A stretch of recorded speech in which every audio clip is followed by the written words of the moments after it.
Who did Batgirl? It wasn't James Gunn. No, it wasn't James Gunn, but the people that directed the last Bad Boys film, and it's, from my understanding, the only Bad Boys film that had good reviews across the board. You already are making me not want to see this Batgirl film. And I'm look, I have Batgirl right here next to me, okay? Within arm's reach. Beyond any terror ever known, the Black Sleep, it wakes the dead. 5 of the screen's greatest horror thrill stars, Basil Rathbone, Akim Tamirov, Lon Chaney, John Carradine, Bela Lugosi, and these beautiful women in their power.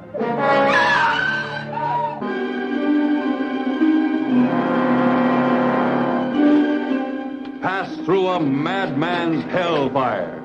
Enter an ancient abbey's secret passage into the most terrifying torture dungeon from the medieval past. Shocking victims of a famous brain specialist gone berserk. Plunging you into a reign of terror. That's cerebral fluid. But that means this man is alive. Yes, alive. This is criminal. Monstrous. Mungo! Why not use her? Put her under Black Sleep.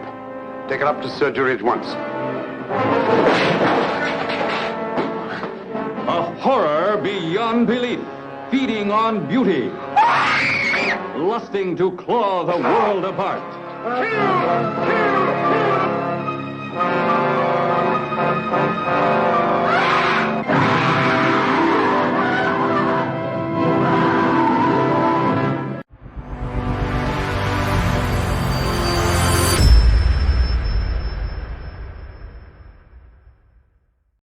Welcome back to Geek Channel 8.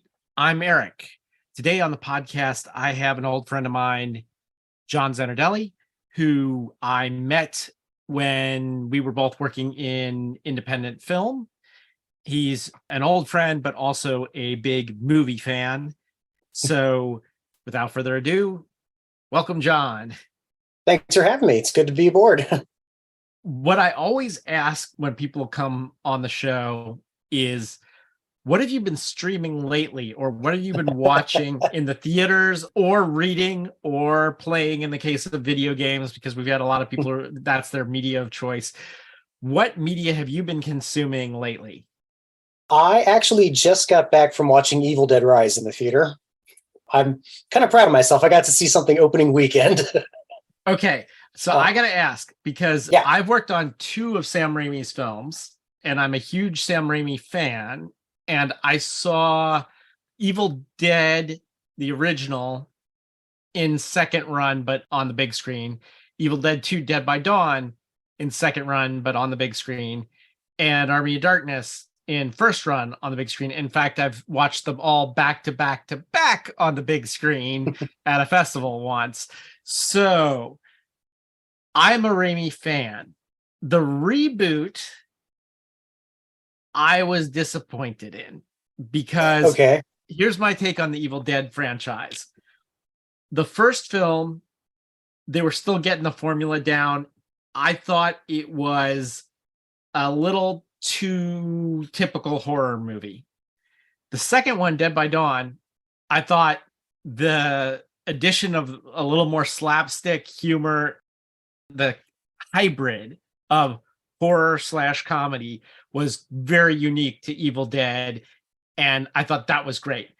Army of Darkness, I felt they went a little too far in that direction. It was more slapstick fantasy than horror, and the horror elements were given short shrift. So the perfect sweet spot for me is Evil Dead 2, also known as Dead by Dawn. When I saw the new movie, first of all, without Ash, it's already an uphill climb. Except at the end. Well, at the very end of the credits. There's a very, very brief insert. I think it was post-credits. Post-credit.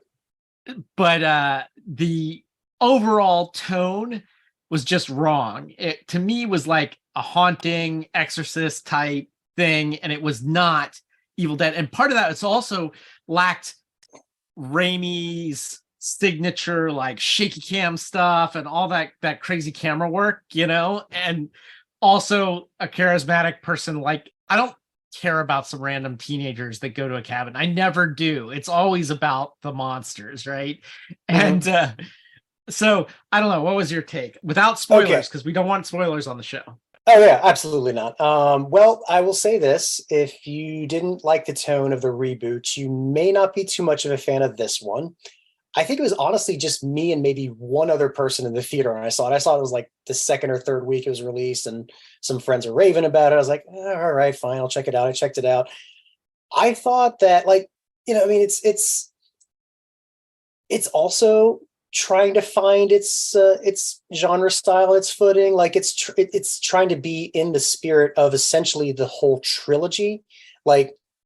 And getting into the reboot, the 2013 one, when it gets to the end and the person we thought was going to be the next Ash or whatever turns out not to be, and then everything in there just starts going so far over the top where it just starts, the second it starts raining blood, I started laughing hysterically because I was like, okay, here's the over the top. They saved the first half is the first Evil Dead. The second half is the second Evil Dead. And that's where the tones kind of blended for me. So I thought it was a nice compliment. And that's kind of what I got out of this one too. There are some moments, as far as like the shaky cam, like they do find a way to actually make a good joke with the handheld tracking shot. Like they do that. Like you see it go from land to water.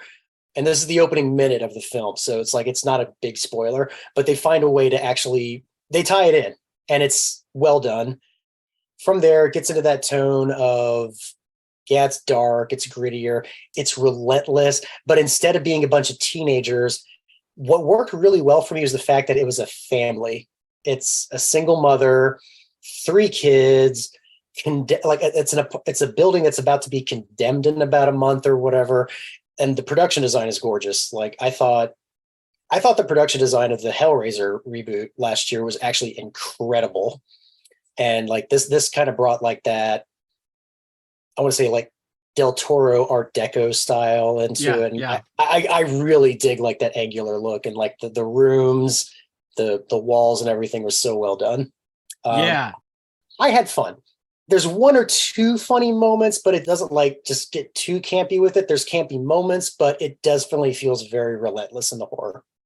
I'm going to wait for streaming on this one. But what I liked about Evil Dead 2 is not just the over the top slapstick, with Ash getting like beat up all the time, but it's also like little touches, like the evil gets into his hand and he like chainsaws it off, right? And like then this starts a whole fight between him and the hand, and the hand flips him off, things like that are funny. But then he eventually traps it under a coffee can and throws some big books on it, and like the top book is like a farewell to arms. It's like little things like that are like the rainy touches that I love.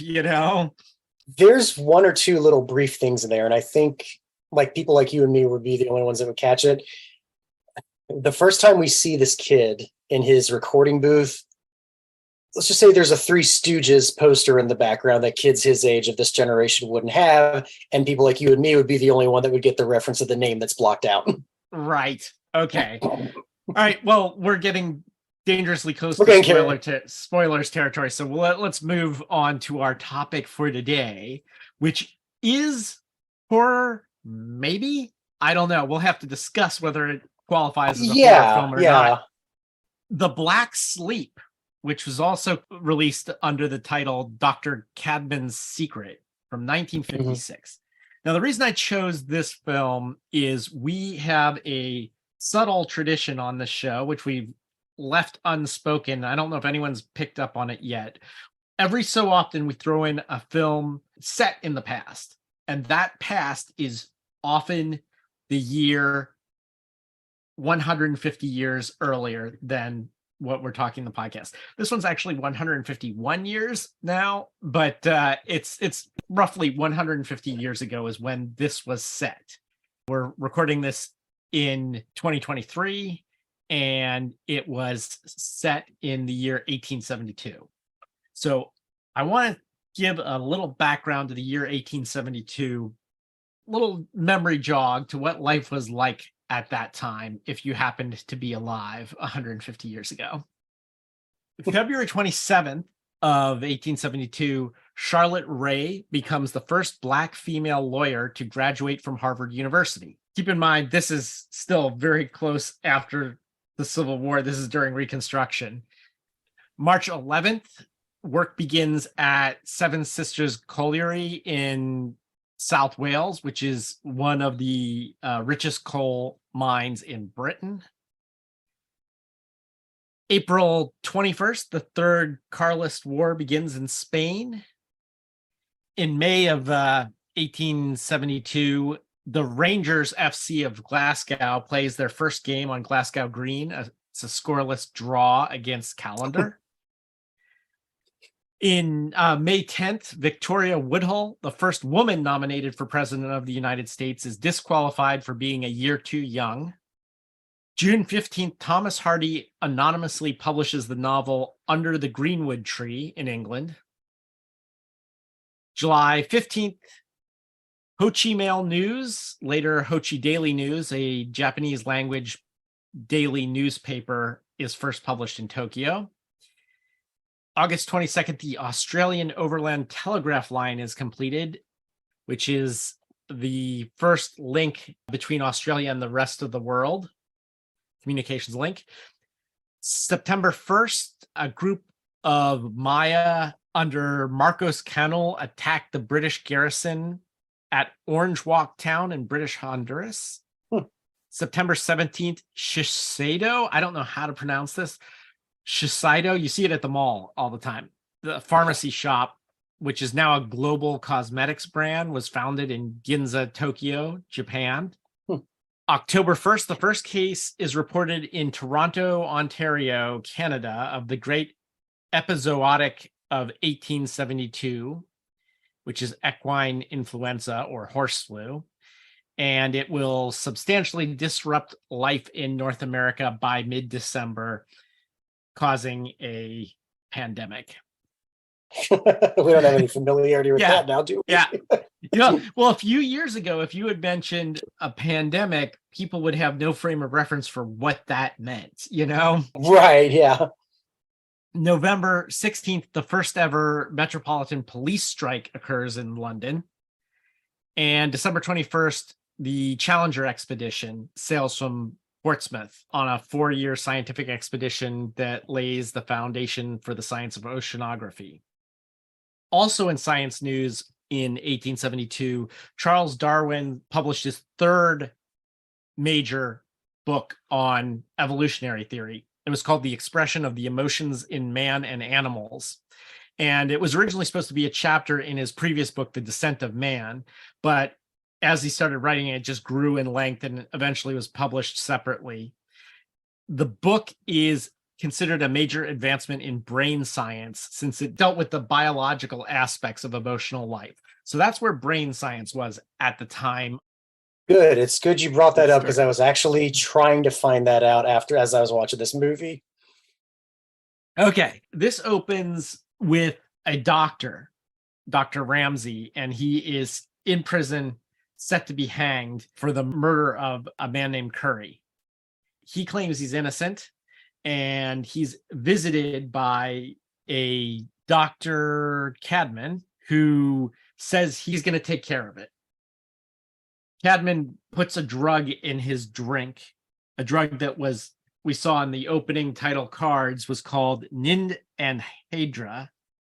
The actor that plays this doctor who's supposed to be hanged is Herbert Rudley, but the actor that plays Dr. Cadman is Basil Rathbone, who everybody should know from Sherlock Holmes fame. The greatest Sherlock Holmes, in my opinion, of all the actors that have played Sherlock Holmes, he's the number one, with maybe tied with Jeremy Brett. Those two, one of the two. So he drugs his drink and it puts him into this fake death, the black sleep. Then a grave robber is hired to dig him up and bring the coffin back to Cadman's lab, secret lair, whatever it is. Yeah. Mansion, whatever it is. And that sort of kicks us off. When we first see this guy who's convicted of murder, he seems very convinced that he's just absolutely innocent. And there wasn't a part of me that felt, oh, there might be something this guy's hiding, or because like sometimes when you watch a film, you get a sense that there's like something either in a tone or in his story that something seems off.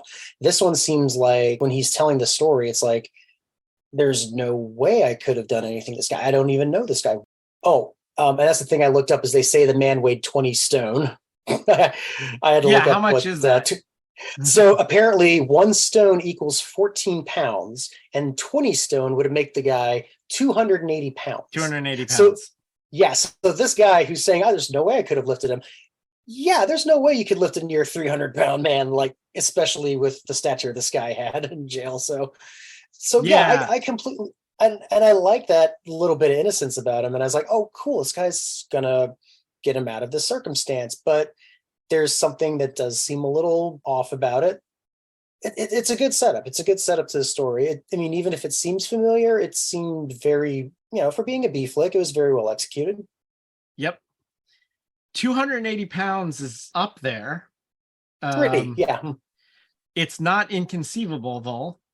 Like, it's not a ridiculous amount. It's not, but this guy was clearly not a like Jack LaLanne of the time.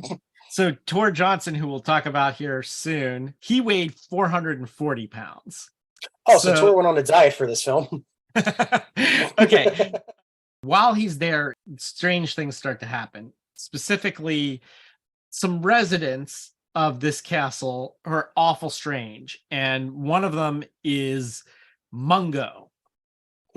Mungo, played by Lon Chaney Jr., is some sort of slightly hunchback character that seems to be mentally not quite with it. Right. Let's put it that way. Like a deranged Quasimodo, not like the sympathetic Quasimodo. So it's almost like it seemed like a parody of a previous family role almost. Right. It was either him or his dad that played the original Hunchback, right? Yeah. Okay. It was Lon Chaney Jr. Normally, automatically my mind goes to the Wolfman when I think of him, right? Yeah, that's where my mind goes too. But yeah, he was also Quasimodo. I think he's channeling a little bit of that character for this. Another one of the horror greats is in this, Bela Lugosi, who plays Casimir. Yeah. There are a number of sort of freakish characters that occupy this castle. Now we learn that the Dr. Cadman's wife is comatose and has a brain tumor. And so he is doing experiments in brain surgery to try to map the brain so that he can eventually save her life. Basil Rathbone's character, you start seeing the experiments and everything that he does. Like, he goes through the procedure. This man that basically they faked his death and everything. Like, he's there to like kind of take notes and just kind of track everything that he's done with the experiments. And at first he's intrigued and he thinks it's a big advancement in science, but then he begins raising questions when he figures out, oh, this person's not dead. This person that you're experimenting on is alive. And he starts to begin to question the morality of this entire thing. It gets fairly graphic for a 50s film, like seeing an open brain surgery during this procedure. And you start to realize that it's had effects on everybody that this procedure's been done on. What I liked about it was once we started seeing how deep the effects went and how many people he's done this to, it's what the nature of good science fiction is what if? Like, what if there was a cure for this, but to do so would lead to some true, like the people that had a life would be essentially ruined from the mind out. Like, we find out Mungo, I think, was like this assistant's father, wasn't it? Yeah. And then I don't know if like subconsciously he recognizes her, but there's moments you find out that if she looks at him a certain way, that's what sets him off.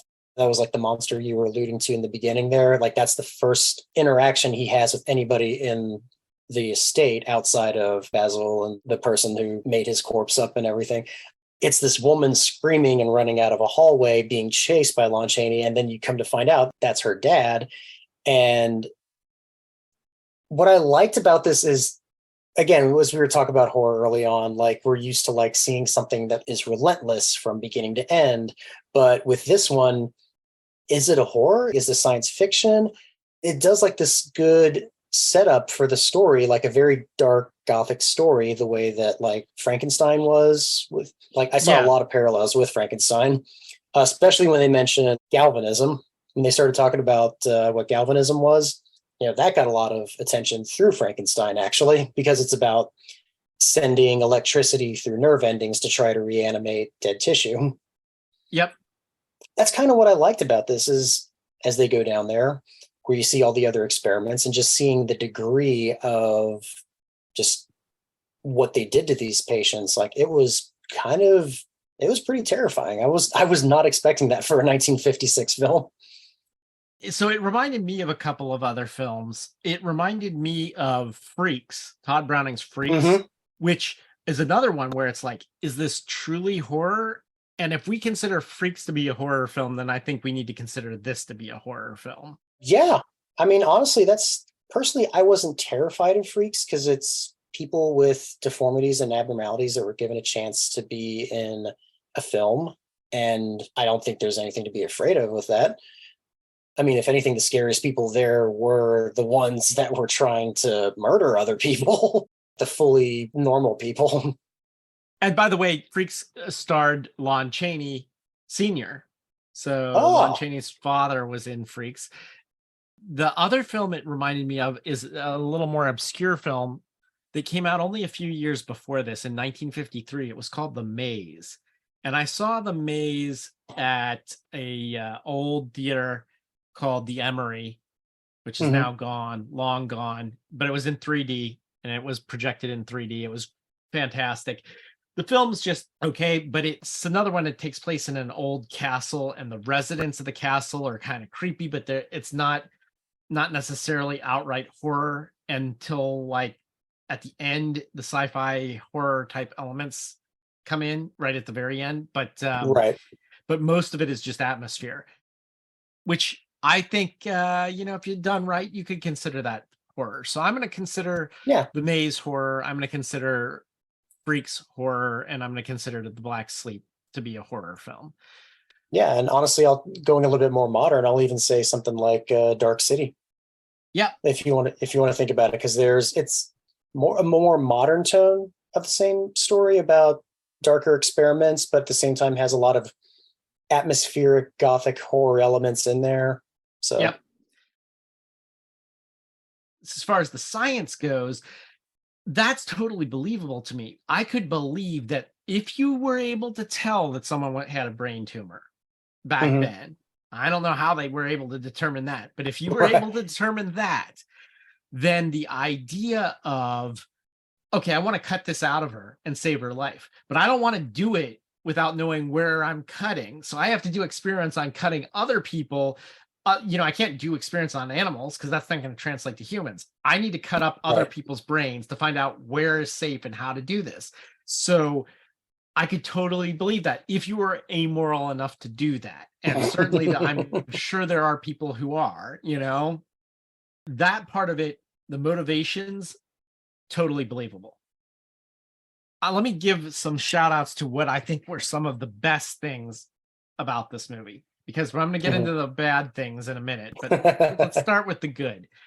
Okay. One is that there are two actors that I think really steal the show in this. One is Basil Rathbone as Dr. Cadman. And the other is Odo the Gypsy. Akim Tamiroff played Odo the Gypsy. Those two really steal the show. The two most effective scenes in the film for me, for Basil Rathbone, the scene after his assistant discovers all the horrors in the basement, and then before the guy's about to walk out, he says, "Let me show you one more thing." He takes him upstairs to see his wife. That entire scene, I thought was so incredibly effective. And Basil Rathbone, just like the way that he maneuvered between sympathetic and unhinged, and just there's so much complexity he gave to that role that you weren't sure whether you wanted to feel sorry for him or if you should feel terrified for him. It was just such a really good scene. I wanted to go into that one with you as well. Hopefully I'm not saying too much. And the other scene with Odo, with the lady in his parlor, had like, wow, the end of his scene with her, and that was really effective. Another thing that I really liked about it is that it dealt with people that were sort of on the margins of society. So surgery, there was almost practically no such thing, so surgeons had to rely on people, grave robbers, to get bodies to practice on and stuff like that. This surgeon, Dr. Cadman, he lives in Limehouse, which is like that seedy area of London, the same place Jack the Ripper was known to strike. There's a lot of prostitution. Prostitutes, one way they could get money, that prostitutes could make money other than through prostitution, was posing for artists, because artists couldn't get a proper lady to, pose nude either. So there's that situation, or even pose at all. Artists in general, but in particular tattoo artists. Like, so Odo, one of his things, Odo, he's a tattoo artist. So that's another thing that's like, so, and clearly he's using these bodies to practice tattooing on, because we see the tattoos on the bodies. So there's a lot of things going on with that kind of thing. And the one other thing I want to say before I forget about it is that the score was great. It was Les Baxter. Fans of exotica and lounge music, like tiki culture, would be familiar with Les Baxter. He did the score for this, and it's really great. So those are the elements that I really liked about it. Okay, let's break down your favorite scenes. The lady that thinks that she saw Curry at a bar or whatever, and she's about ready to like tell the inspectors and just ruin the whole plan, which you come to find out just how much Basil Rathbone's character manipulated everything, even from the beginning. Even the people tied to his experiments still found a way to be part of the experiments. When you discover exactly who Curry was and how they all tied together, and you're like, he put all of this together, like that was such a good moment. But then to see that this woman who was about to blow the whistle on everything, Odo puts her in the sleep, just so that like when the police come by, it's like, oh, sure, look around, you won't see anything. He's got her hidden in like a secret compartment behind his wall. The other thing to mention is that she's supposed to be waking up from it. Like there's something you have to give them to wake him up from it. And the way that he just looks at her, and he does like this monologue. And it's not like an out of nowhere monologue. It's a monologue that felt really natural when he just breaks down what he does next, and he just squirts the syringe against the wall. It's as graphic as like any throat slit or just like blood drenched across the wall. Like it's just it's not like knowing that it's not violent, but knowing what he's doing is essentially sentencing her to death like that. I was like, that's pretty brutal for me. Yeah, that was definitely I don't know what else to say about that. It was an intense scene. Okay, and the other scene you mentioned, when he takes his assistant to see his wife, you feel like the sense of longing he has for her, and just like you can tell that he doesn't want to do these things. He doesn't want to hurt anyone. But then then he's like, but I will for her.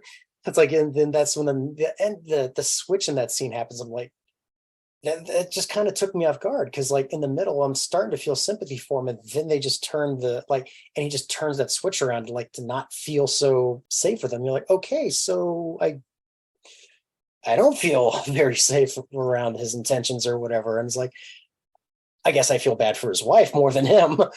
Well, the interesting thing is, he has dual motivations. One is to save his wife. Right. But he also, in order to save his wife, he has to learn about the brain. And that alone becomes a end in itself. And he has a great ends justifies the means quote, where he says at some point, in the interest of science, anything is justified. Anything. A direct quote. So not just about saving his wife, but the science itself. In the interest of science, anything's justified. So I don't know when everybody learned about Joseph Mengele's experiments, but it was around this time, right? So like there probably was definitely a lot of parallels about that. Having a character say, you know, in the name of science, anything is justified. That's like a pretty potent thing to be saying right at that moment in time. I don't know if it's the writer side of me or just the fact that I've watched Young Frankenstein so many times, but I had a feeling it was going to end with the inspector coming in. Like when I found out about Curry still being in the basement, the first thing that went off in my mind was the inspector's going to see Curry in some way. And this guy, because essentially his character is either the only way out for him would be death in the situation he's in. Cause like he can't go anywhere. He can't leave this guy's estate. He's stuck being Basil Rathbone's assistant until his experiments are done, or he decides he's got no more use for him.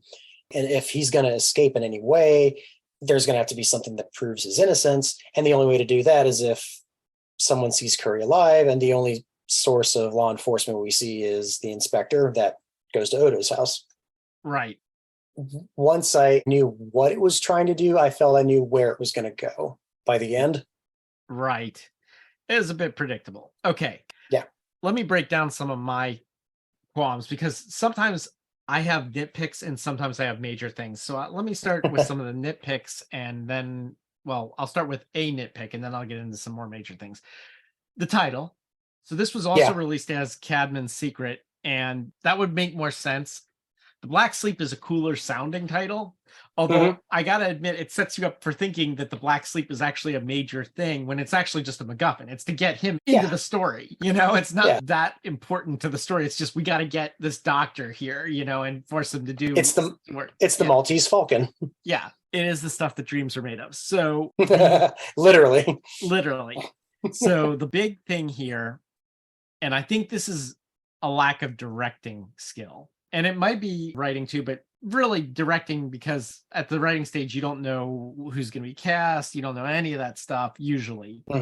This being a studio film, maybe they did, but someone like Todd Browning would have done really well with this material, I think.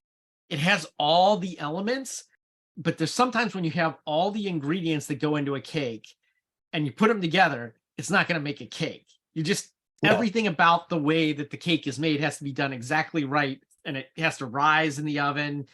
And it could be that this just didn't properly rise or flopped or whatever. That's the best analogy I can give, because it has everything. It has the cool sets. It's got the good music. And it has Basil Rathbone, Lon Chaney, John Carradine, Bela Lugosi, and Tor Johnson. All right. So it's got this amazing cast, and it wastes them because they only appear in it very briefly. And the two that appear most frequently, which is Lon Chaney and Bela Lugosi, are mute. Yep. So they don't even have any lines. That was one thing I did look up, and apparently Lugosi was upset that he wasn't given lines. He wanted to have lines written in for him, but they elected against it. And apparently Chaney said he was fine not having lines.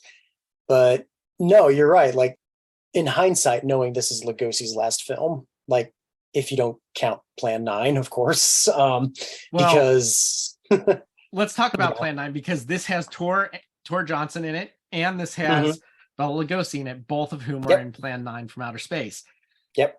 Now, sad as it is to say, Ed Wood may have used these two actors better. Or used them worse in a way that makes them used better. But here's what I heard, and I don't know if this is true, but I read this somewhere. Lugosi did want lines, and they filmed them. They filmed them, but they ended up cutting them. They ended up on the cutting room floor. Those cuttings were in Plan 9. Plan Really? 9 has footage that was originally shot for The Black Sleep with Lugosi. Interesting. Now, it's been a long time since I've seen Plan 9. I got to go back and watch it. Well, next time you watch it, see if... I am definitely going to be looking to see if any of that footage matches this time. Yeah. I can tell between the production values of this movie and the bedsheet backgrounds for their other scenes. Yeah. This was originally on a double bill with The Creeping Unknown, which is also known as Quartermass Experiment, which is a great film. Maybe we'll talk about that in a future show. But that's my biggest complaint, is that if you were just to read or see the poster, you'd think, this is amazing. You know, you have all the names there to put on the poster. Exactly. Yeah. It's a little bit like Universal's like House of Frankenstein or something, where they're like, all right, we're going to go all in and get all the main horror actors in one all-star extravaganza. Mm-hmm. But this just kind of falls flat. It has all the ingredients. It just doesn't bake right. Yeah, and that is definitely something I felt in this film too. Like, I'm glad I saw it, knowing its place in history. Like you said, knowing that there's this many iconic horror actors in it. But yeah, there were times, like, even for an hour and 20 minutes, I felt it dragging a lot. And that's just, I mean, for an hour and 20-minute film to drag at times, it's like, what did they not use? Like you said, the sets are there, the atmosphere is there, the concept is there, the actors are there, and in many ways the script is even there.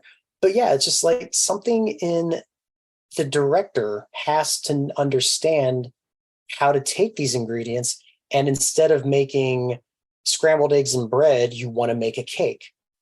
Yeah, that's what a good director does, is they know how to take those ingredients and make them into something else.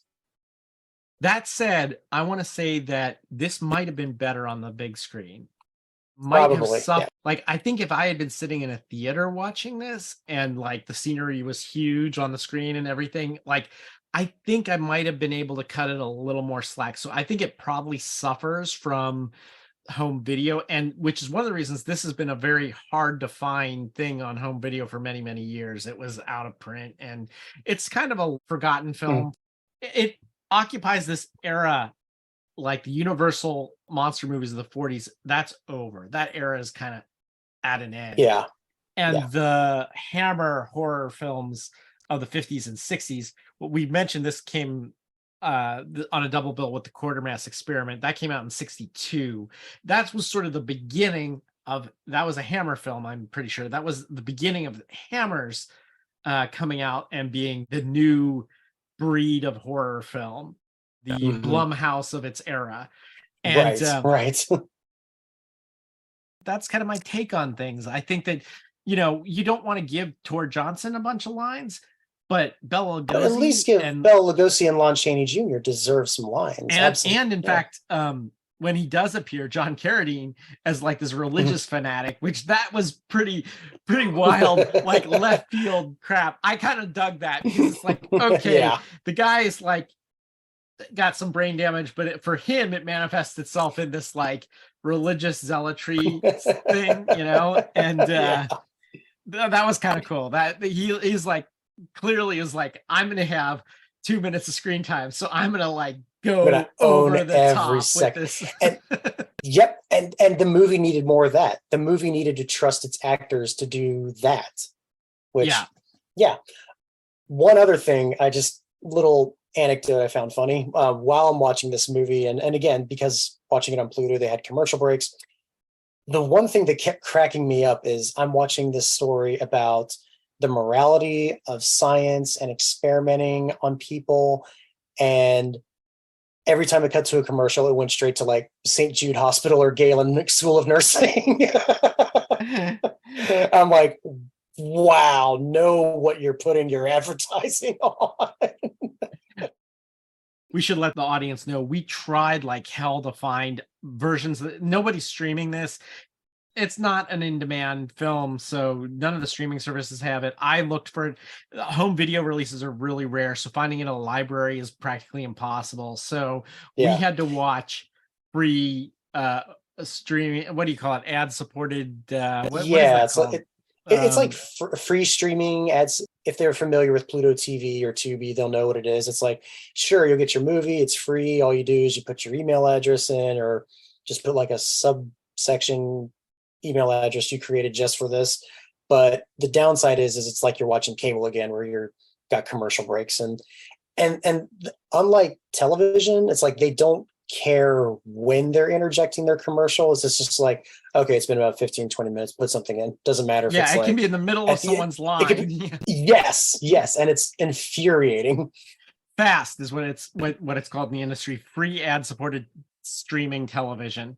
It's the fastest, it's the, pardon the pun, fastest growing streaming area right now. So everybody's going all in, and we're now seeing like stalwarts like God rest HBO Max. I think our new HBO is going to have like an ad tier, and like, you know, they're all doing it now. They're all, I think Disney is going to have an ad tiered one if they don't already. And it's, it's just I said it when streaming, like when Netflix first became a thing, and then all of a sudden we started hearing, oh, well, we're going to get this streaming and this streaming. I was like, and everyone's like, and again, 10 years ago, when everyone's talking about, oh, cutting the cable, saving money, blah, blah, blah. I'm like, give it time, because you guys are creating your new monster right now.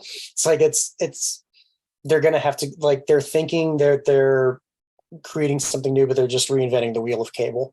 We're going back to getting cable eventually. I don't mind it as long as we still get, first of all, they need to get more stuff into streaming. Like, these libraries need to grow.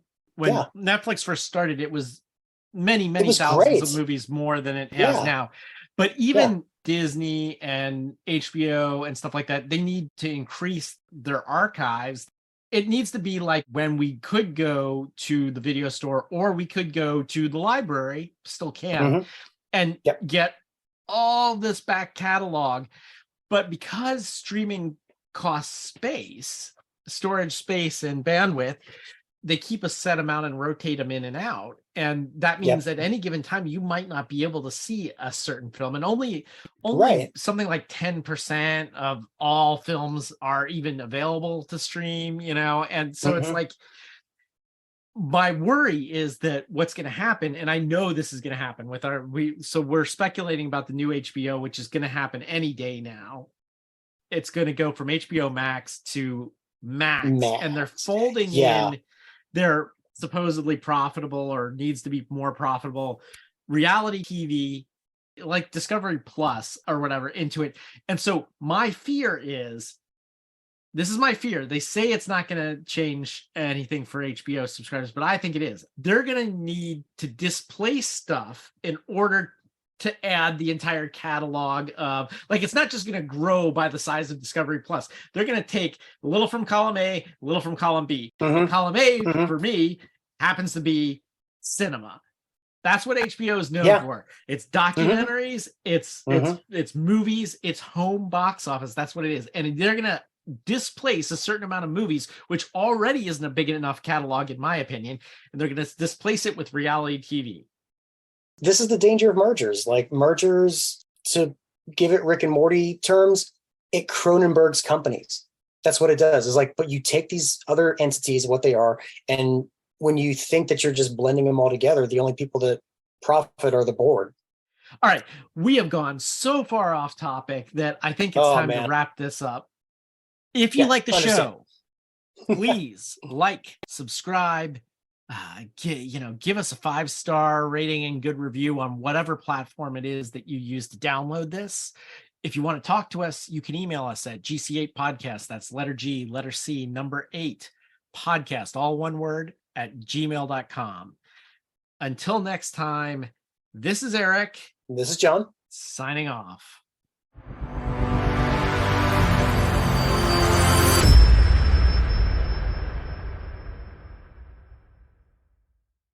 Want to say goodnight? Good night.